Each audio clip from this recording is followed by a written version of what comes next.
Hello दोस्तों, एक बार फिर से आप सभी का स्वागत है एजुकेशन बाइट पर। साइंस की आज की क्लास में हम जीवन की क्रियाएं पढ़ेंगे। इससे पहले आपका ऊतक वगैरह कंप्लीट हो चुका है। कोशिका, ऊतक, कोशिका और ऊतक के प्रकार, अंग व अंगतंत्र, वो चैप्टर हो चुका है। तो स्टार्ट करते जीवन की क्रियाएं, जिसमें आपको पोषण, श्वसन, उत्सर्जन, संवेदनशीलता, प्रकाश संश्लेषण, वृद्धि एवं प्रजनन और वाष्पोत्सर्जन की क्रियाएं पढ़नी है। मतलब इन क्रियाओं को कहते क्या हैं, जैसे कुछ तो आप जानते होंगे। श्वसन जानते हैं आप, ठीक है। वृद्धि जानते हैं, पोषण जानते हैं, प्रकाश संश्लेषण का भी नाम सुना है, वाष्पोत्सर्जन क्या होते हैं। तो इन सब की डेफिनेशन आपकी आ सकती है कि ये क्रियाएं क्या होती हैं, तो इनके बारे में ही देखना है। तो चलिए पोषण से स्टार्ट करते हैं।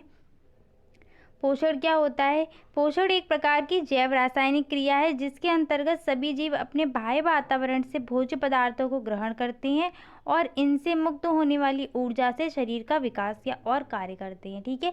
पोषण में होता क्या है कि जीव जंतु जो भी हैं वो क्या करेंगे, बाहर से भोजन को ग्रहण करेंगे और उसके बाद उनके अंदर रासायनिक क्रियाएं होंगी जिससे उस भोजन से क्या होगा, उन्हें ऊर्जा प्राप्त होगी और उस ऊर्जा से वो अपने शरीर का विकास भी करेंगे और उसी ऊर्जा से वो कुछ ना कुछ काम करेंगे जो हम लोग करते हैं। हम लोग का भी तो विकास हो रहा है, वृद्धि भी हो रही है हमें, तो वो कहाँ से हो रही है, जो हमने पोषक तत्व लिए हैं वहाँ से हो रही है, ठीक है। पोषण की जो विधि है वो दो प्रकार की होती है, आपने सुनी होगी, स्वपोषण और परपोषण, ठीक है। तो स्वपोषण में क्या होता है कि वह पोषण जिसमें जीवधारी अपने भोज्य पदार्थ के लिए किसी और पर डिपेंड नहीं होगा, ठीक है। वह पोषण जिसमें जीवधारी भोज्य पदार्थ के लिए अन्य जीव या वनस्पति पर निर्भर नहीं रहते हैं, ऐसे पोषण को स्वपोषण कहा जाता है। और जो जीव या जो वनस्पति ये काम कर रही होगी वो कहलाएगी स्वपोषी। तो स्वपोषी में आपके कौन आते हैं? हरे पेड़ पौधे, क्योंकि वो अपना भोजन क्या बनाते हैं, स्वयं बनाते हैं। उनका भोजन कोई और नहीं बनाता, वो अपना भोजन स्वयं बनाते हैं। कोई और बनाने का मतलब ये कि वो किसी और से भोजन की प्राप्ति नहीं करते। जैसे हम लोग हैं, मनुष्य है, वो किससे, वो पेड़ पौधों पर डिपेंड है, ठीक है। और जो जीव जंतु हैं वो भी पेड़ पौधों पर डिपेंड है, या फिर कुछ जीव जंतु दूसरे जीव जंतुओं पर डिपेंड है। तो मतलब एक दूसरे से उनका काम चल रहा है। लेकिन पेड़ पौधे क्या है, वो अपना स्वयं का भोजन बना रहे हैं, वो किसी और पर निर्भर नहीं होते, ठीक है। तो उनको स्वपोषी बोला जाता है और इस क्रिया को स्वपोषण बोला जाता है, ठीक है। अब हम आते हैं परपोषण पर। तो परपोषण में क्या हो जाएगा, पर मीन्स क्या होता है, पर यहाँ पर दूसरा पर आया, ठीक है। तो यहाँ पर पोषण में क्या होगा कि जीव जंतु या वनस्पति जो दूसरे पर निर्भर होंगी। कुछ वनस्पतियाँ भी ऐसी होती हैं जो दूसरी वनस्पतियों पर निर्भर होती हैं, ठीक है। तो वह पोषण जिसमें जीवधारी अपने भोज्य पदार्थ के लिए अन्य किसी जीव या वनस्पति पर निर्भर रहते हैं, वह जो क्रिया होती है वह पोषण होता है, वो परपोषण कहलाता है। और वो जीव या वनस्पति क्या कहलाते हैं, परपोषी कहलाते हैं, ठीक है। जीव जंतु तो आप जानते ही, जितने भी जीव आएंगे सब क्या हैं, परपोषी हैं, ठीक है। चाहे मनुष्य हो, चाहे गाय, शेर, बकरी, भैंस, कोई भी आ जाए, जितने भी जीव हैं सब क्या हैं, परपोषी हैं, ठीक है। ऐसे ही आपने अमरबेल सुनी होगी, तो अमरबेल क्या है, आपकी परपोषी होती है, ठीक है। ये दूसरे पेड़ से अपना भोजन प्राप्त करती है, अपना स्वयं का भोजन नहीं बनाती है, ठीक है। अब है आपकी पोषण की क्रिया कि मनुष्य में पोषण की क्रिया होती कैसे, हमने जो भोज्य पदार्थ खाया है वो किस तरीके से हमें ऊर्जा देगा लास्ट में, ठीक है। अब देखो ये आप पाचन तंत्र में पढ़ेंगे। पाचन तंत्र में आप क्या पढ़ेंगे कि भोजन हमने जो लिया वो कहाँ कहाँ पर जाकर किस किस जगह पर टूटा, वहाँ से क्या क्या चीज़ें हमने अवशोषित करी, कहाँ कार्बोहाइड्रेट मिला, कहाँ पर विटामिन मिल रहा है, कहाँ पर क्या मिल रहा है, कहाँ प्रोटीन मिल रहा है, ठीक है। तो वो हम पाचन तंत्र में पढ़ेंगे कि कहाँ पे क्या चीज़ टूटी, प्रोटीन कहाँ पर अमीनो एसिड में बदला है, ठीक है। ये सब हम पाचन तंत्र में पढ़ेंगे। लेकिन यहाँ पोषण में क्या पढ़ेंगे कि हमने भोजन खाया, भोजन को हमने कैसे भोजन से जो भी चीज़ें हैं, प्रोटीन है, विटामिन है या फिर कार्बोहाइड्रेट है, वो हमने कैसे अवशोषित किया और वो अवशोषित होने के बाद हमारे शरीर में कहाँ पर गया लास्ट में, ठीक है। तो हमें पोषण की क्रिया में ये पढ़ना है, ठीक है। और वो भी क्या है, ये संक्षेप में क्रिया लिखवाई, क्योंकि संक्षेप में ही आनी है आपकी, ठीक है। तो संक्षेप में पढ़ लेते हैं इसको। सबसे पहले क्या है, ये जो क्रिया है आपकी 5 चरण में कंप्लीट होती है। पहला होता है भोजन का अंतःग्रहण, यानी कि भोजन को ग्रहण करना, भोजन को खाना। तो भोजन को हम सीधे सीधे किससे खाते हैं, अपने मुख से खाते हैं और दांतों से उसको चबा के छोटे छोटे भागों में विभाजित कर लेते हैं। वही लिखा हुआ है कि मनुष्य विभिन्न प्रकार के खाद्य पदार्थ को मुख के माध्यम से दांतों से चबाकर उसे छोटे छोटे टुकड़ों में बांटकर निगल लेता है, ठीक है। छोटे छोटे टुकड़ों में, अब तरल पदार्थ होगा तो सीधे सीधे हम पी लेंगे उसको। अगर कोई ठोस पदार्थ है, जैसे मान लो रोटी वगैरह है या फिर और भी कोई चीज़ है, तो उसको क्या हम चबाएंगे और उसको टुकड़ों में बांट के अंदर की तरफ ले लेंगे, ठीक है। अब हम आएंगे पाचन। तो पाचन में क्या होगा कि जो भी हमने खाया हुआ ठोस या तरल पदार्थ है वो उसमें जो भी है कार्बोहाइड्रेट वसा प्रोटीन आदि जो भी होगा वो सीधे सीधे हम अवशोषित नहीं कर सकते हैं। मान लो जो भी हमने रोटी खाई है, जो भी फ्रूट्स खाए हैं, उनसे क्या है कि सीधे सीधे कार्बोहाइड्रेट्स या प्रोटीन या जो भी है वो नहीं मिलेगा। वो क्या होगा, धीरे धीरे कुछ टुकड़ों में टूटेगा, कहीं पे कुछ टूटेगा, उसके बाद उसका अवशोषण होगा। ठीक है, तो यही है कि वो सीधे सीधे अवशोषित नहीं किए जा सकते, अतः उन्हें पाचक रसों व रासायनिक क्रिया द्वारा शर्करा, अमीनो एसिड व वसा एसिड में बदल दिया जाता है। ठीक है, अंदर क्या है, हमारे पेट में एंजाइम्स होते हैं ना। ठीक है, कुछ ना कुछ पाचक रस निकलते हैं, जैसे आपका पित्त रस निकलता है। ये सब जो रस निकलते हैं इनसे क्या होता है, ये सब आपको पाचन तंत्र में पढ़ने को मिलेगा। ठीक है, घबराना नहीं, वहाँ पर आपको सब डिटेल में क्लियर हो जाएगा कि कहाँ पे प्रोटीन किस एसिड के माध्यम से आपका या किस एंजाइम के माध्यम से अमीनो एसिड में बदला। तो वहाँ पर मैं आपको ये सब कराऊंगी। यहाँ पर सिर्फ इतना समझ लीजिए कि यहाँ पर कुछ रासायनिक क्रियाएं होंगी, जैव रासायनिक क्रियाएं, और उनसे क्या होगा कि ये जो भी हैं ये सब टूट जाएंगे और वहाँ पर विभाजित हो जाएंगे। ठीक है, वसा अम्ल बनेगा, अमीनो अम्ल बनेगा। ठीक है, अब इसके बाद की क्रिया होती है अवशोषण। ठीक है, तो जो यहाँ पर जो भी बना है वो घुलनशील पदार्थ जो भी पचा हुआ है उसमें क्या होगा, वो आंतों में जाएगा। ठीक है, वो भोजन आंत से होकर रक्त में पहुँचता है। ठीक है, वहाँ पर जो भी उस भोजन में क्या कहते हैं, भोजन में जो भी पोषक तत्व होंगे जैसे कार्बोहाइड्रेट हो गया, यहाँ पर ये करेक्ट कर लेना कि सरल व घुलनशील पचे हुए पदार्थ से जो भी आपके पोषक तत्व होंगे वो आंत से होकर रक्त में पहुँचते हैं, और यही क्रिया क्या कहलाती है, अवशोषण। यानी कि यहाँ पर अवशोषित कर लिया गया है। ठीक है, अब उस अवशोषित से आगे का स्टेप है स्वांगीकरण। स्वांगीकरण में क्या होता है कि अवशोषण के बाद रुधिर से होकर प्रोटीन, वसा अणु आदि शरीर के विभिन्न भागों में कोशिकाओं तक पहुंच जाते हैं। अब देखो, रक्त में तो पहुंच गया और रक्त हमारे पूरे शरीर में है, तो जो पोषक तत्व हैं वो रक्त के माध्यम से पूरी बॉडी में फैल जाएंगे। ठीक है, पूरी बॉडी में, यानी कि सिर से लेके आपके पैर तक जहाँ भी है, जितने भी अंग हैं सभी में पोषक तत्व पहुँच जाएंगे। और पता था कि आपकी जो सबसे छोटी कार्यात्मक इकाई है शरीर की वो क्या है, कोशिका, और ये कहाँ पहुँच जाएंगे, धीरे धीरे कोशिका में पहुँच जाएंगे। ठीक है, और उस कोशिका में क्या होता है, आपका कोशिका द्रव्य होता है, और ये जो पोषक तत्व हैं सारे कोशिका द्रव्य में क्या हो जाएंगे, विलीन हो जाएंगे। यही क्रिया क्या कहलाती है, आपकी स्वांगीकरण। ठीक है, क्योंकि इन्हीं पोषक तत्वों के माध्यम से तो हमें ऊर्जा मिलती है। प्रोटीन हो गया, प्रोटीन किसका काम करता है, मरम्मत का काम करता है। ठीक है, ये भी आपके सब हैं, विटामिन, प्रोटीन सब कुछ है। ठीक है, तो इन्हीं से तो हम आगे काम करते हैं, विकास होता है हमारा। ठीक है, कहीं चोट लगी है तो वो चोट ठीक हो जाती है, तो वो कहाँ से होती है, क्योंकि कोशिकाओं तक ये पहुँच जाते हैं। ठीक है, वो कोशिकाएं सारा काम कर रही हैं। ठीक है, नेक्स्ट आते हैं बहिक्षेपण। तो बहिक्षेपण में क्या होता है, जैसे अंतःग्रहण था, हमने अंतःग्रहण में क्या किया था, सब कुछ ग्रहण किया था। अब बहिक्षेपण में क्या है कि सब कुछ जो वेस्ट पदार्थ है उसको बाहर निकालना। ठीक है, तो शेष भोज्य पदार्थ बड़ी आंत में चला जाता है। इतना सब होने के बाद अब बड़ी आंत में क्या होता है कि उस भोज्य पदार्थ में, उस पचे हुए पदार्थ में जितना भी पानी होगा वो सब कुछ अवशोषित कर लिया जाता है बड़ी आंत के माध्यम से। ठीक है, इस चीज़ को याद रखना कि आपका जो भी पाचन है वो छोटी आंत में कंप्लीट हो जाता है। ठीक है, सारा पाचन आपका भोजन का, जितना भी भोजन आपने खाया है सबका पाचन आपका छोटी आंत में कंप्लीट हो जाएगा। उसके बाद जो बचा खुचा होगा, यानी कि पानी मान लो, वो पानी जो है वो आपका वो बड़ी आंत में जाके अवशोषित होता है। ठीक है, तो जहाँ पर इसका अधिकांश पानी पुनः अवशोषित हो जाता है तथा शेष पदार्थ मल के रूप में गुदा द्वार द्वारा बाहर निकल जाता है। ठीक है, तो यही क्रिया आपकी कहलाती है बहिक्षेपण। ठीक है, तो ये 5 स्टेप में आपकी कंप्लीट हुई थी।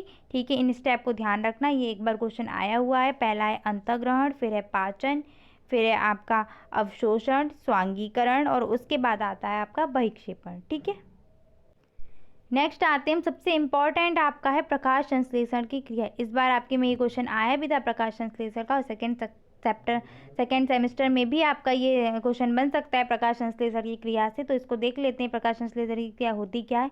तो जैसे हम लोग खाना बनाते हैं वैसे ही अभी बताया था कि पौधे क्या है, स्वपोषी है, तो वो अपना भोजन स्वयं बनाएंगे, और जो उनका भोजन बनाने की जो क्रिया है वही कहलाती है क्या, प्रकाश संश्लेषण। ठीक है, पौधे में भोजन बनाने की क्रिया को ही प्रकाश संश्लेषण की क्रिया कहते हैं।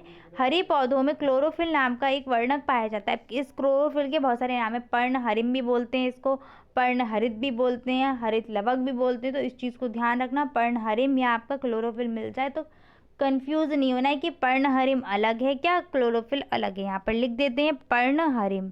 ठीक है, ये भी एक ही है। आप चाहें तो इसको अगर नोट्स बना रहे हैं तो इनको यहाँ पर पर्णहरिम लिख लेना। ठीक है, तो ये जो हरा वर्णक होता है इसी के माध्यम से आपका क्या है कि क्रिया होती है प्रकाश संश्लेषण की। ठीक है, तो होगा क्या, ये जो क्लोरोफिल है ना, ये आपका लाइट को एब्जॉर्ब करता है, जो सनलाइट होती है, और उसके बाद आपका जो कार्बन डाइऑक्साइड, जो पौधे हम जो कार्बन डाइऑक्साइड छोड़ते हैं वो पौधे ग्रहण कर लेते हैं, और पौधे को हमने पानी दिया ही होता है। तो पौधे करेंगे क्या, उस क्लोरोफिल की उपस्थिति में उस सनलाइट को एब्जॉर्ब करेंगे, और जो उनके पास पानी उन्होंने जो अवशोषित किया है वो, और जो CO2 उन्होंने ग्रहण की थी हमारी वाली, उन दोनों की क्रिया कराकर वो अपना खाना बना लेंगे। उनका खाना क्या बनेगा, ग्लूकोज, यानी कि कार्बोहाइड्रेट। ग्लूकोज क्या है, कार्बोहाइड्रेट है, ठीक है।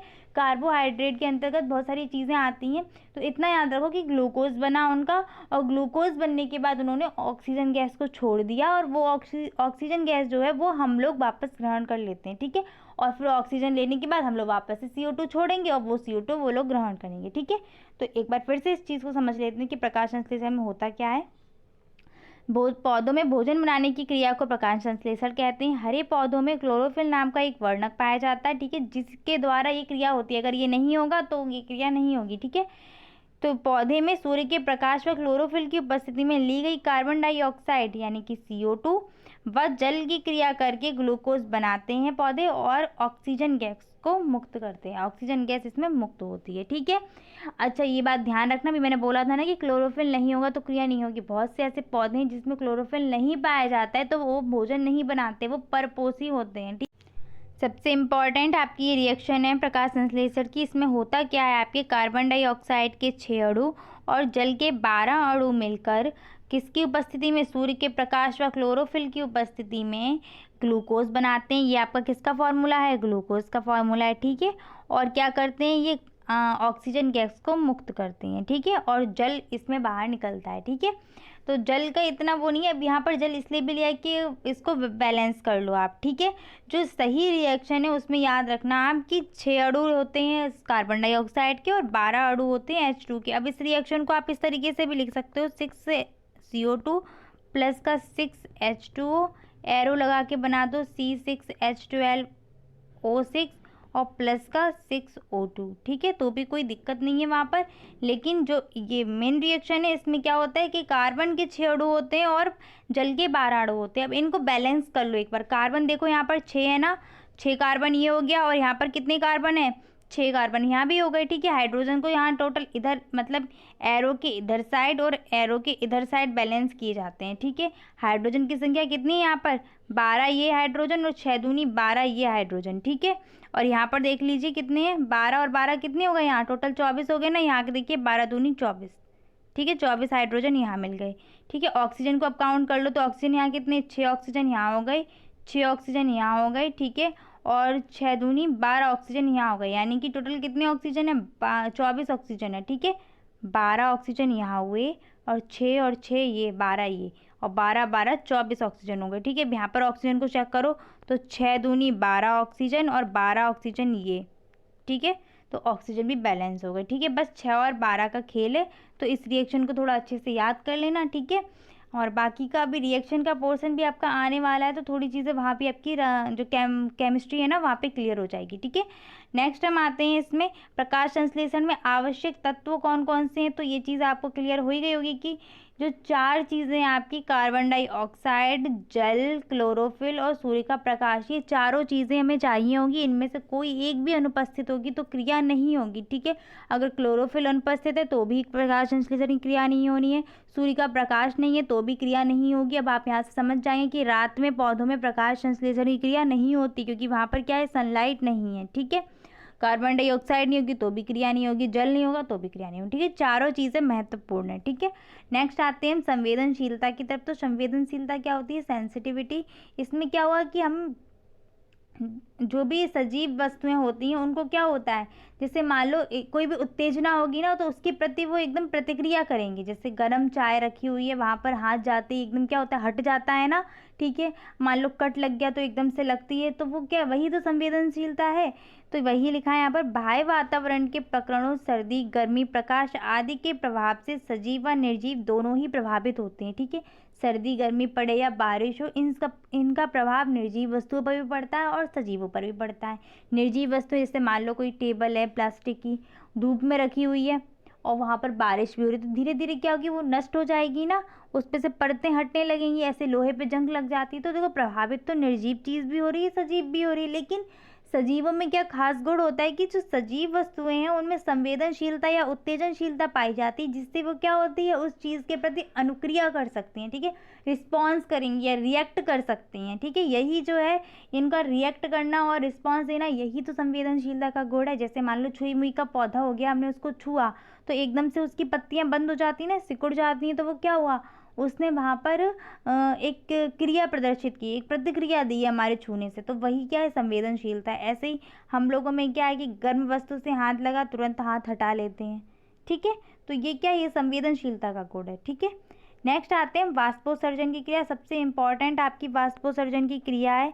यहाँ पर ये बात और समझ लें आप कि जो वाष्पोत्सर्जन की क्रिया होगी और जो अभी आपको प्रकाश संश्लेषण की क्रिया में जो ऑक्सीजन का निकलना था, ठीक है, पौधों ने CO2 को लिया था और ऑक्सीजन को छोड़ा था, तो अब वो CO2 और O2 को लेंगे कहाँ से, पौधों में ऐसी कोई जगह तो होगी जहाँ से उनके अंदर CO2 जा रही होगी और O2 निकल रही होगी बाहर, तो वो होता है पौधों में स्टोमेटा।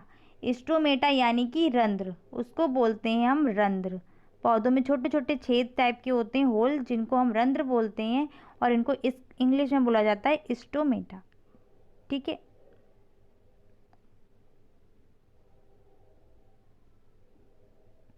इस चीज़ को ध्यान रखना। वाष्पोत्सर्जन की क्रिया में भी आपका स्टोमेटा का ही काम है, ठीक है, इन्हीं के माध्यम से निकलेगा जो भी निकलेगा वो, ठीक है। तो देखिए पौधे क्या करते हैं, जड़ों के द्वारा जल को ग्रहण कर लेते हैं और पौधों से ये जो जल है वो वाष्प के रूप में बाहर निकलता है। इस वाष्प के रूप में जल के बाहर निकलने की क्रिया को ही हम क्या कहते हैं, वाष्पोत्सर्जन। पौधों ने जो जल लिया और उस जल को वो वाष्प के रूप में जो जल बाहर निकालेंगे, तो जल का वाष्प के रूप में बाहर निकलने की क्रिया ही क्या कहलाती है, वाष्पोत्सर्जन की क्रिया कहलाती है। तो यहाँ पर देख लीजिए पौधे क्या हैं, मूल रोम के द्वारा जल को ग्रहण करते हैं, जिसमें 98% जल जलवाष्प के रूप में या वाष्प के रूप में बाहर निकल जाता है। बाकी का जो 2% जल बचता है वही पौधे अपने जीवन में प्रयोग करते हैं, यानी कि केवल उस 2% जल से ही वो अपना खाना बनाते हैं, ठीक है। जो रिएक्शन में आया था ना 2%, वही 2% जल है, ठीक है, मतलब जो रिएक्शन में यूज हुआ है जल 2%, जो ग्लूकोज बनने में यूज हुआ है। C6H12 में क्या था, H था ना, C6H12O6 में, तो यहाँ पर H आया कहाँ से, ये H2O वाले से तो H आया, तो केवल मात्र 2% का यूज़ किया जाता है, बाकी 98% क्या है, वाष्पोत्सर्जन की क्रिया से बाहर निकल जाता है, ठीक है। तो समझ गए होंगे आप वाष्पोत्सर्जन की क्रिया क्या होती है, कि जल का वाष्प के रूप में बाहर निकलना, वो भी किससे, पौधों से। और वो पौधों से निकलेगा कहाँ से, वो उनमें जो रंध्र पाए जाते हैं उसी के माध्यम से निकलता है, ठीक है। पत्तियाँ कुछ इस तरीके से होती हैं, छोटे छोटे होते हैं ना, वही आपके रंध्र पाए जाते हैं, ठीक है। नेक्स्ट क्लास में हम श्वसन से कंटिन्यू करेंगे, ठीक है। चैप्टर थोड़ा बड़ा हो जाता है क्योंकि काफ़ी सारी चीज़ें दी गई हैं, तो नोट्स बनाने में भी टाइम लग जाता है, तो कल आपको इसकी क्लास मिल जाएगी, श्वसन वगैरह, उत्सर्जन और आपकी वृद्धि और प्रजनन जो चैप्टर बचे हुए हैं ना, एक आध हेडिंग उनकी मिल जाएगी, ठीक है। Thanks for watching and please like share and subscribe my channel. Bye bye, take care.